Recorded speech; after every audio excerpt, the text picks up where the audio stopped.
Good evening, everybody. Welcome to a special edition of Friday Drinks at the ZNCC conference in Victoria Falls. They're treating us well. We've got the minister here.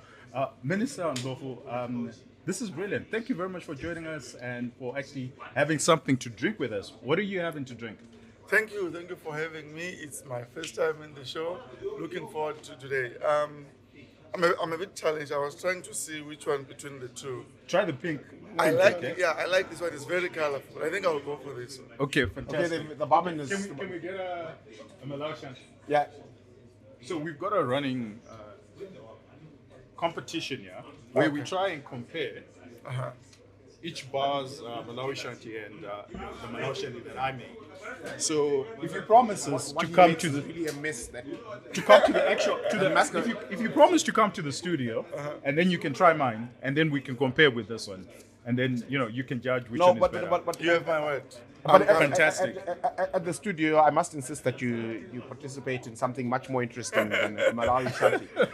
You're not a There's already a teetotaler. competition that I have to adjudicate. So I would have to, but sorry, I have to adjudicate. You're going to go with Tinashe. Yeah. Okay, fantastic. So we understand that you're a busy man and you have to run, but so we will get into the crux. I listened to your presentation and I thought it was actually brilliant. And I'll tell you what I like from industry.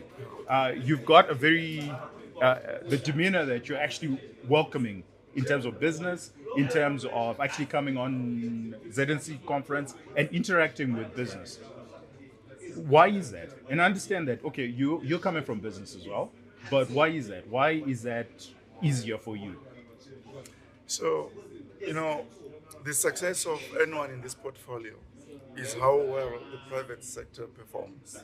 And for the private sector to perform well, your role first is to be a key coordinator, give a listening ear, make sure you also are an advocate for a number of policy measures that are promoting them. So you ought to create that environment where industry feels welcome and they're able to, some are even friends. I mean, Chris, we come a long way.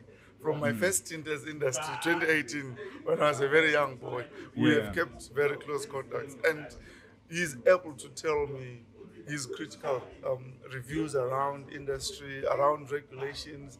And from that, I learn a lot. And that's how I'm able to. Chris was very honest in his presentation. Yeah, I'm sure you heard him. Yeah. And, I was looking at you and I was wondering how you're going to look at him.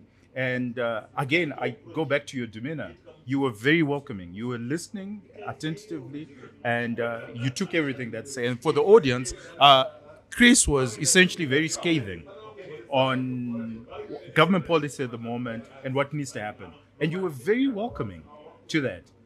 No, trust me, he pulled a lot of punches. He can be far worse than that. So he just gave the highlights. He can be far worse than that. Okay. But he always gives, and I mean, all other colleagues in industry, I give them time. I have private meetings with some. They give you perspectives that you don't ordinarily get in such platforms where people have to be politically correct, diplomatically correct. You need to find time to listen to some of the real challenges that some might not have the guts to tell. Okay. And are you able to then articulate these fears and these worries to cabinet so that cabinet can understand? Because you're representative in cabinet. What's that like? Trust me, that's my role. Of course, you have to also approach it well. If it is an issue that you need a bilateral, for instance, Chris had issues with the IMTT. Yes. It's an issue that we are discussing already with the Minister of Finance to understand their side, but also to bring the side of industry, and we converge. Not everything is a cabinet issue. Some of these issues at bilateral level you can. But where I feel there's need to take it up, I go all the way. The whole idea, objective for all of us, including my colleague ministers, is to have a thriving economy. We might not agree all the time with industry, with different sectors, but the ultimate objective is the same.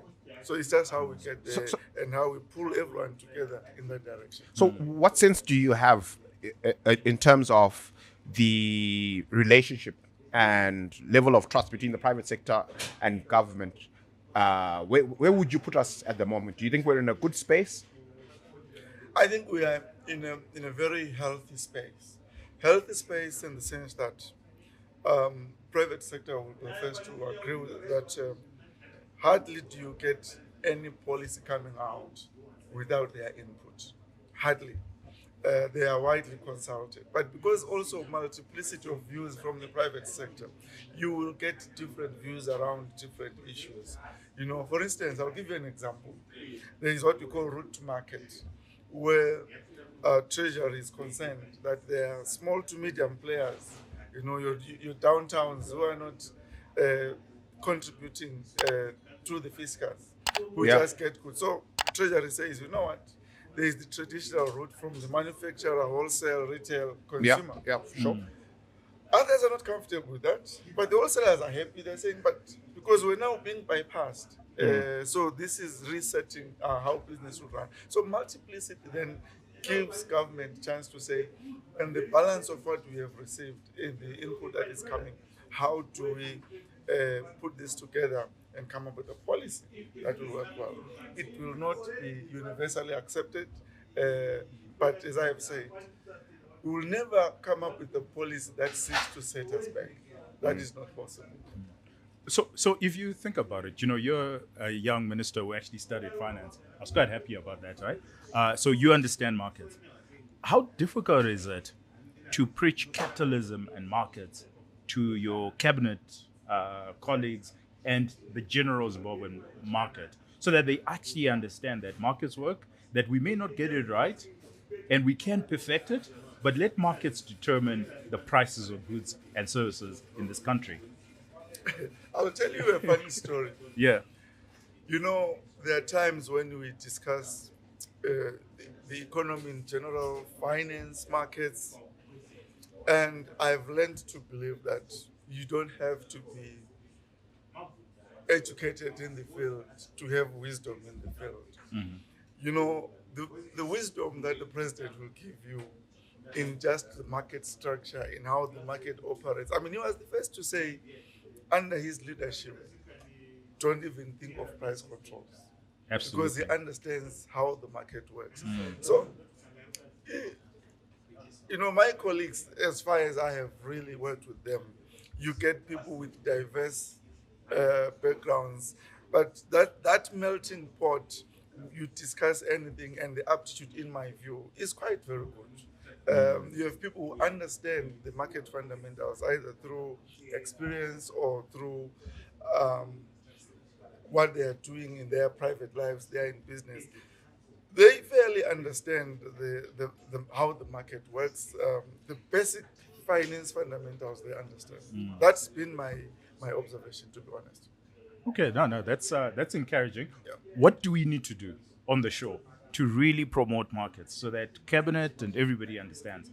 And yeah, I'm picking up one thing that came out of the last cabinet meeting, where we know we're in a drought and we know we're importing. I'll tell you the most encouraging bit was more of our grain is going to be imported by the private sector and less government. So then the onus is just creating that platform in which private sector actually imports. And I thought that was a positive thing. But what could we do, especially on the show, to really encourage the market, the Zimbabwean psyche, to understand that markets can deliver something better? Well, for starters, the show is great. I follow it from a distance. I was actually wondering, why am I never invited in this? You've got a standing invitation whenever you're in Harare on a Friday. If you want to come through, you're welcome. Okay, I'll catch in very soon. I'll catch in on this invitation. So, obviously, we are in a position where, a point in time where our country is transitioning. You know, there's nothing as difficult as introducing a new currency and getting it to get proper grounding and working very well. It needs the buy-in of so many people, from your people in the rural areas, small to medium enterprise, somebody who is fixing shoes there, to big corporates.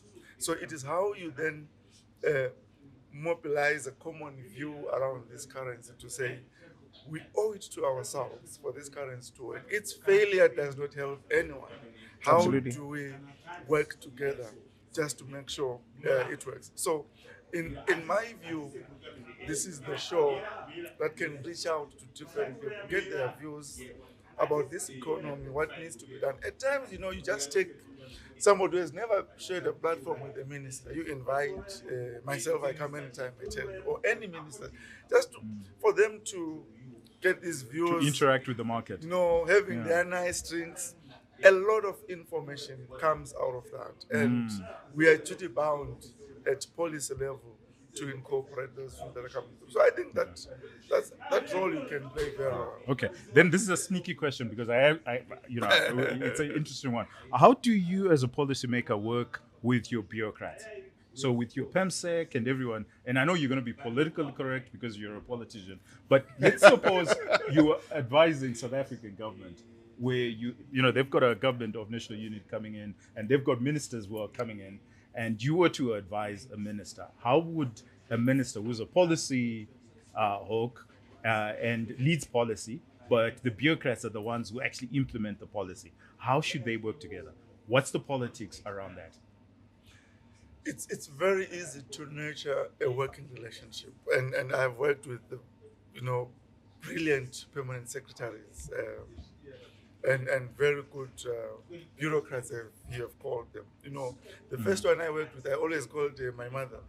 I was her minister, but she literally oriented me. She's now our ambassador. She was in France. I don't know if she has moved. Okay. Yeah. So the simple rule, written or not written, is that you have got technocrats for a reason. Let them give you sound technical advice, but you decide. And if you decide, you have to take responsibility of the decision. I tell you, if that is understood, because the problem comes in when the minister wants to be technical or the bureaucrats want to be decision makers, and you have that overlap which needs to be managed. But it's very easy to create that very good working relationship. You support them, and you make sure that at times really make the decision very collective and democratic. I tell my team that you are free to challenge my views because I know they are better exposed. I might have my own thoughts, but they are free. And at that level, we de-roll. Okay. We are discussing issues at a technical level. It's also good to understand them because you will come across a platform where you have to respond. At times, we have this temptation to be reading speeches and that's all. And if you are not very engaged, you will not be able to formally represent your ministry. So just nurture a relationship where role clarity is known and you respect their input. I tell you, they are always willing to work with you. Okay. So one last question before you leave, because we know you're a busy person. In the next 5 years, what should we judge you on? What's the one thing that you want to change and you want to say, you know what, guys, this is something that you can judge me on? If it's more than one, that's still fine. That's a very So we can one. play back this, in 5 years' time and say, you know what, This is what the minister this is what said. you I say. need to be very careful. I need to be very careful. What I can assure you, you will see, is greater focus on our manufacturing sector, greater focus on greening our industrial sector. I have the fortunate background of having been Minister of Environment and Climate Change for quite some time now, as well as greater focus in our rural industrialization. You will see more policies that have positive discrimination towards people who set up value addition factories or enterprises in rural areas for aggregation in the economy, because we have to create more jobs in those areas. You will have more streamlined regulation which with respect to manufacturing, greater support for the manufacturing sector, in an increasingly competitive environment.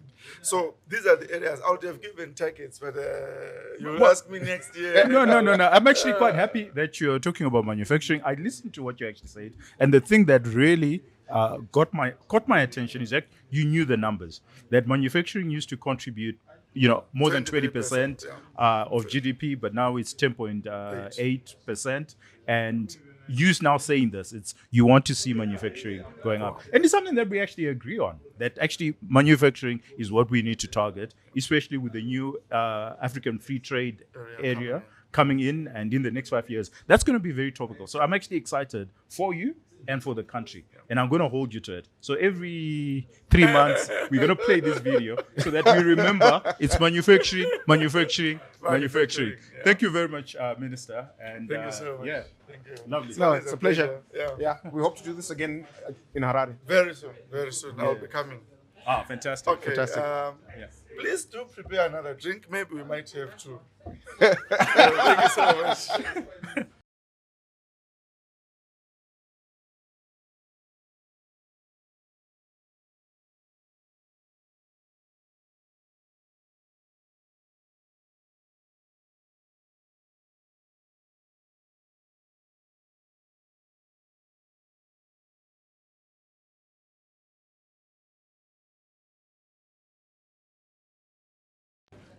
Welcome again to the ZNCC conference here in Victoria Falls. We've got a good lineup, and we've got actually the outgoing president of ZNCC, Mr. Kamukeremu. This is Mike, MK. And Mike, I was just saying just before the show that we were here 3 years ago. This is vastly improved, right? And I think it's something that you can pat yourself on the back, that as the outgoing president, this is your show. This has been brilliant. What are your perspectives so far? This is day one. I think it's gone on very well. Thank you so much. I think I don't want to say it's because of me that it has improved, but it's because of the team. Because remember, even 3 years ago, I was also part of the setup. So what we try to do every time is we review what we have done, and then we see areas where we need improvement. So we always also ask for feedback. So even on this one, it's good you are saying so far it appears organized, but we'll ask you at the end also to give us feedback so that the next year edition will be even better than. Well, certainly you have more sponsors. Of course. You know when you are visible and you are being the real voice of business, and you have got a team that knows what they are doing, the sponsors will follow, because what they want is to come and then they see there's a good attendance, and then the quality of people that are there, even the speakers, it will all come together. Fantastic. So I give credit to the team. Okay, so I actually listened to, and Rufaro, we were discussing this, right, when he was talking. And what struck me was you had ministers, you had UN ambassadors, you had lots of people in the room, but you were very honest. You spoke directly to them, and you explained why markets are very important and what we actually need to do to correct the country. Do you get the feeling that then we have listening, people are actually listening to the voice of business and what needs to happen? Especially people in government. Yeah, and I know you sort of sneaked in, the idea of sanctions, and that, business was a voice against sanctions, but business is also a voice pro markets. Of course, yeah. So you find that our mandate is to lobby on behalf of business. So if you are not frank, you cannot represent business. So the reason why I took this position, I said to myself, well, it may come with repercussions, but because I've taken it up, I have to be as frank as I can. It's something, if you track my record throughout the 2 years, I've always been very frank, very open on matters that government need to improve, on matters that even industry need to improve. So that's how I approach it. Okay. And I've maintained that throughout, the objectivity. This is the reason why we even try to gather as much information as possible through surveys. Okay. So that when we talk to government, we are not sort of guessing, but we are saying what is there, because that will be the reality on the ground. And that is the only way that you can improve. And I'm happy that even in closed-door meetings, that's how frank the discussions are. So when you come to the conference, the minister is there, we still tell them the truth. Well, that is what is required for the country. Okay. All right. Yeah, no, it's fantastic. You know, one of my pet peeves, and we've said this on the show many times, is that people in business are given to being politically correct and not speaking out. And you know, I'm a big admirer of people who put their hand up and call a spade a spade. And you know, so I salute you. And you know, I'm a big admirer of people who call things. Well, we will have you during the conference. This is just day one, and we hope to see you here again. Of course. You know, just your 5-10 minutes, and we continue the conversation. Thank you so much. Thank you I so think much. Thank we you have- so much. We have exciting topics tomorrow. I'm looking forward to it. And there will be more frank discussions. When we are talking currency, we have to be very frank. When we Yeah. are talking the informal sector, we have to be very frank. These are the issues that are critical for business. And we look forward to the sessions. Fantastic. Fantastic. Thank you so Fantastic. much. Okay.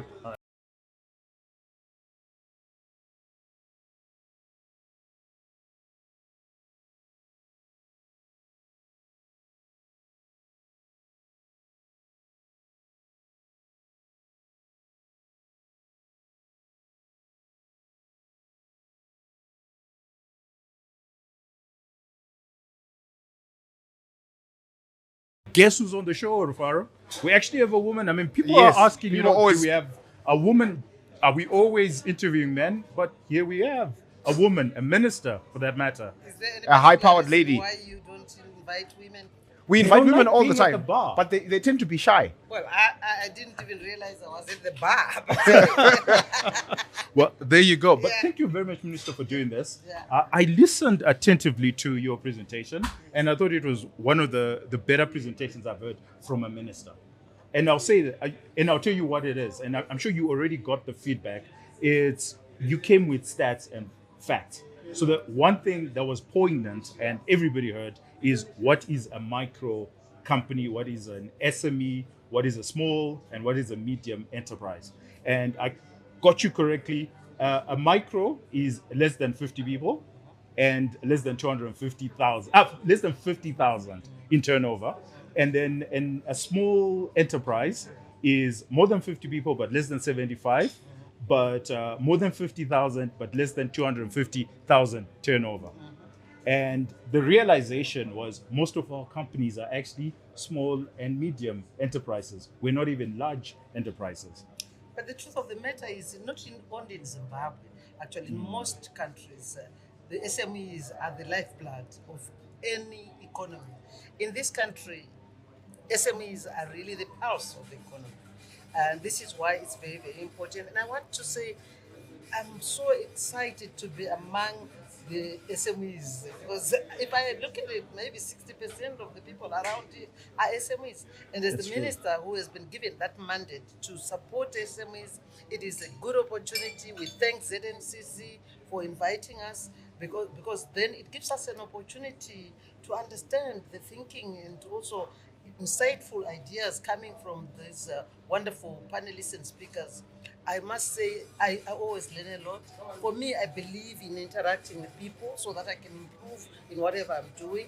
I mean, I always say the fact that today I'm the minister in charge of SMEs, in charge of women affairs, in charge of community development doesn't mean I'm an expert in all those areas. But I do shine because I get the rightful information from expertise from all different corners. I believe stakeholder consultations in whatever you're doing will make you a better person. And this is what we are very glad about our president, who will consistently say, this is our country together. It is important for everybody to get on the table so that you can bring in your ideas. And those ideas will take us to a Zimbabwe we all want. So just before the show, you were just telling us just how much of a big mandate it is. And what you said is the third largest ministry within the government. Yes. Would you like to speak to that? Well, a lot of people don't realize this. At the moment, there are people who still think women issues are banter. No. Women issues, when you talk of women issues, these are economic issues. It's not just about human rights, it's the economic development of any country. I mean, look, Zimbabwe has got 52% of women. There are women in this country. And no leader in his right sense would leave behind 52%. And in actual fact, when I'm talking to you, when I say my mandate, my first mandate is to empower women, what that means is I'm empowering you because I'm empowering your mother, I'm empowering your wife, I'm empowering your daughter, I'm empowering your sister. Imagine. So then what happens to me? Imagine with an empowered wife around you, how you prosper. How that mother will bring up wonderful, empowered children who, when you walk around in a bar like this, everybody says, oh, that's so and So so. what are we doing for we are saying the male? So we are saying we are, for this is historical. We know that women have been left behind. We don't. When we talk of women empowerment, we are not asking to displace men. Okay. We love our husbands. We love our men. Remember, I have my lovely husband who I love so much, and I have 4 beautiful sons who I love very much. So when we talk of women empowerment, we are not at any juncture displacing men. We are just saying, let's get on That's the good to table hear. and work together. And when we do that, we actually see the results which are beneficial to any lives of our people. We can actually transform our people. So when I'm here, what I learned a lot from today, in line with the theme of unlocking new frontiers for transformative industrialization, I then look at myself and say, this is good. ZNCC has done a great thing. They have brought business, government, academia, and even also regional expertise to talk about what is happening in their own areas. This is a good thing. This is a very good platform. We all have picked something. Somebody has got something to learn. Universities, how critical they are, that they are there to actually create ideas, innovation. Yeah. They are there to research. They are there to make sure that we unlock value in this transformation which we are talking about. So, Minister, let's now talk about the informal sector, because that's a big issue in Zimbabwe, where it's now the largest informalized economy in the world, more than Bolivia, I believe now. And the World Bank has come up with a report. What are we going to do about the informal sector? Our job and my mandate is to support the micro, small, and medium enterprises. Why we are supporting them? Because we want them to eventually grow to become big corporate companies. And I'm happy to say in this country, with the investment which is coming into the country, that is eventually going to make all those small and medium enterprises also grow.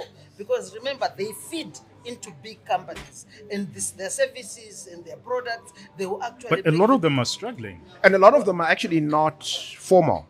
They they're not captured in the. That's very true. We still are battling with enough resources so that we can register all our SMEs. When you think of it, and who is not an SME in this country? I mean, Almost everybody has a side hustle. Really, everybody. Yeah. I mean, you can't. You think about it. You find somebody who is earning $250, renting a house for $200, sending a child to secondary school for $500, and so that Where do tells they you, get their money? that They tells have you. to have And a of side course, hustle. because with the land reform, I mean, let's start from there. A lot of people who have got land, they always are producing. We are talking about tobacco farmers. Yeah, there's more than 100,000 look, registered tobacco 700 growers. to 800 million was rigged this year. And most of those farmers are small-scale farmers. And they're bringing their tobacco and walking away with that money. And this is why you're seeing a lot of developments, even in rural areas. So you cover Makorokoza as well. Everyone. Okay, so let's talk about Makorokoza. We are, that's my favorite, because I think that was the best thing which happened, was to remove Nyaekuat Makorokoza, the artisanal miners. Yeah, and artisanal we miners, are yeah. saying they need to be supported. And you know what the artisanal miners have done to gold, which is one of our very close to our hearts. They have made this country to produce more than 40 tons a year, the Korokozas. They are bringing in on to Fidelity 60% of that 40 tons. So we can't continue to look down upon small and medium miners and thinking that they are bringing in value to this country. And this is, as a government, we need to protect them. We need to look at insurance issues. so that at least when they go down the mines, So we're talking about mothers climate shouldn't- change. mothers shouldn't worry about So uses of mercury uses within, of mercury, in coal? insurance, good equipment, to make sure that the mines are safe. That's what is But important. yeah, a lot of it are banned substances, This right? is what That we're they are saying. using. Yes, mercury, for example, is yeah, very exactly. bad to the health. Exactly, Very and it's bad. not sustainable. The Yes, rivers, yeah. environmental, Exactly. and you know, And we are actually saying this is where we are supporting as government to say they have to be supported with the rightful products to use as they Okay. do their mining. What we do So also, you're engaging we are also them we are and you're engaging helping them. them. Okay. And we are also concerned about their lives. We can't continue to lose these young people. You know, when they go down to mines, the mothers they're holding their hearts in their hands, and their wives are holding their hearts in their hands. No, we want security, we want safety. And we want these big investors coming into the country, if possible, to come with machinery to make it easy for them. So okay. So, and when you're in cabinet, because you're representing us, yeah. because we're small SMEs and a lot of the miners, how are you arguing our case in cabinet so that cabinet and government sees us? You know, because we have currency problems, you know, we have tax issues, we have regulatory problems, and we look at you because you're a representative. How can we get that message I must across? tell you, I do this with a passion. I realize these are the people who are bringing more than 8.6 billion on the table. They should never look down upon. Yeah. And I must tell you, our president is very pro SMEs, and he has always shown it by actually supporting the universities. You heard for yourselves, the innovation hubs, the industrial side, where university students, most of the time these university students, because before Heritage Based Education 5.0, there were always demonstrations in universities. Have you heard about demonstrations in universities of late? No. Because they are busy, they are doing something, they are producing something.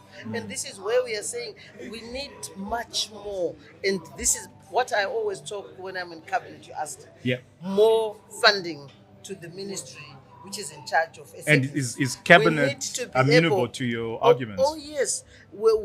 There may be a number of priorities, of course, to this year, especially with this drought. induced drought. Yeah. I mean, priorities you can understand. But I must say, what is important, I always argue like this. If you give us more money, we will then register all these SMEs.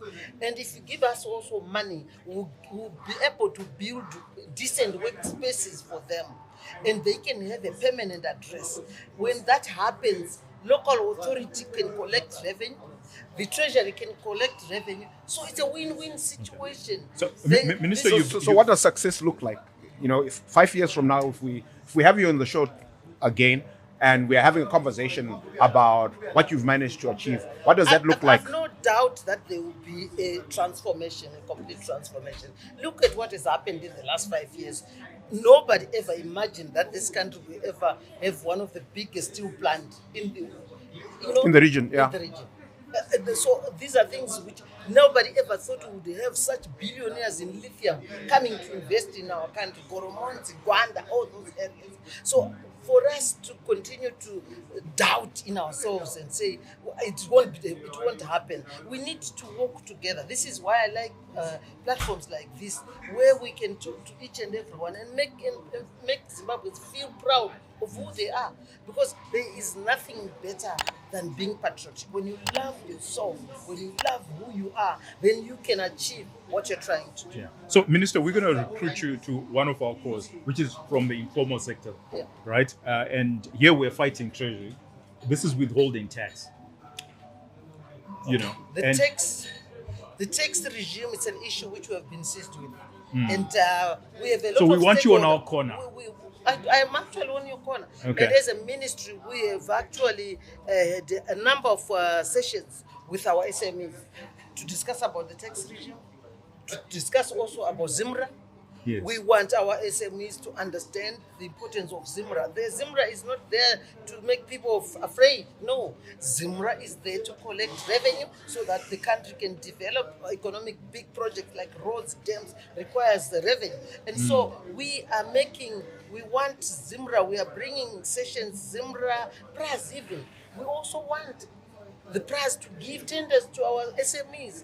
Okay. And I must say, before, not many commercial banks were interested in collaborating with our ministry. Okay. But of late, we've had big banks in this country. They've all realized where the money is. The money is with the small and medium enterprises. So they are coming, collaborating with us, working with us. So we have your word that you're Yeah. pushing this agenda that Oh, oh. withholding tax, it doesn't make sense. It doesn't. Especially for It has SMEs. to- Because it then has to- eventually people just then become informalized and don't register. The tax regime needs to be looked at, and also you can't treat one who has started business today with one who has been in business 50 years. Fantastic. Yeah. Okay.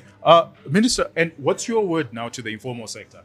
Because My- people who are watching and businesses that are watching, My what's word your word is, to them? as a ministry, we've been given a mandate to support the SMEs in this country. I know, unfortunately, because of lack of resources, we may not be able to touch each and every one. But I must say, we are starting with even the grassroots person, somebody who needs, when you give them $500, that can completely transform their lives. And you will actually see a transformation in that family. A mother can start sending children to school, who will then go on to the even cooperatives. Yeah. We have also supported cooperatives coming up with community projects. We go to places like Rusitu, for example. You see what the cooperatives are doing there in terms of dairy farming.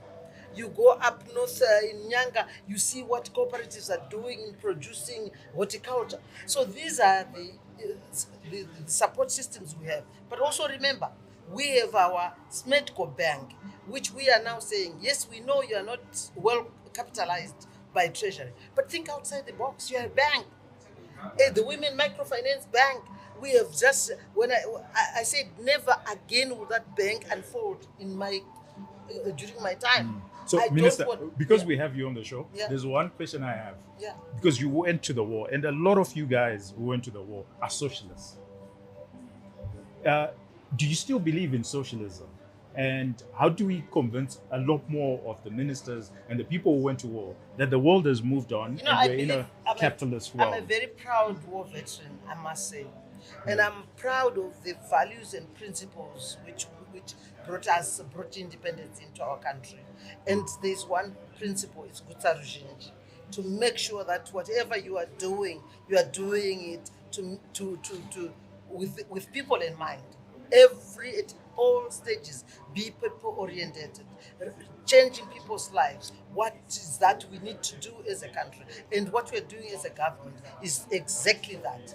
We need to change the people's lives. We need to remove poverty.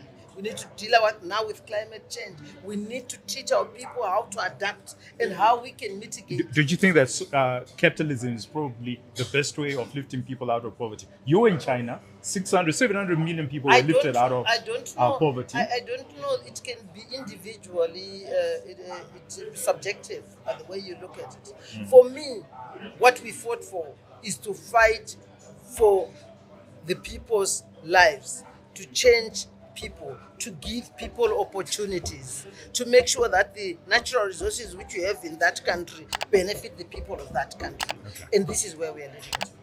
Thank you very much. This is interesting. I love the fact that we can actually have this debate. And I would love us to actually have more and more of these debates, especially around socialism and capitalism. We are extremely pro-market, and that's part of the reason why we have the show. But we also would love to hear the other side of the argument. There's one thing I want to say. I went as a 14 and a half years to join the struggle. I didn't know what was politics. I didn't go there to be a politician. I had never participated in politics. I went to fight for opportunities for all in this country. That's the reason I left the struggle. And when I see Zimbabweans making money and being prosperous, I'm happy. That's the sort of message we want to hear. Zimbabwe become prosperous, making money makes sense. Yeah. Never apologize for making money. You have to work for it if you're working. And we'll convince you yet to be a free market capitalist like us. Yes. That's for another day. Yeah. Thank you very much for doing this. We appreciate your time. We really appreciate it. Thank you very much. Yeah. It was interesting.